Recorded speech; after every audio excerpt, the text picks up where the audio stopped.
Dividing numbers by 2, applying quick and easy steps.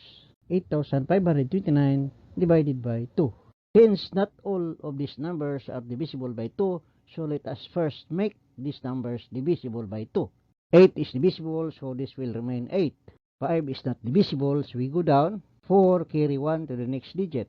Next digit becomes 12. 12 is now divisible by 2, so let's go to the next digit, which is 9. 9 is not divisible by 2, so we go down.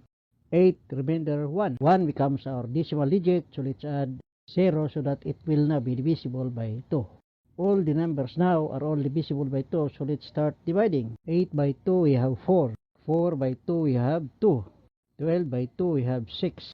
8 by 2 we have 4. Let's now go to the decimal digit, so we place the decimal point. Divide 10 by 2 we have 5. Our answer is 4,264.5, applying quick and easy steps.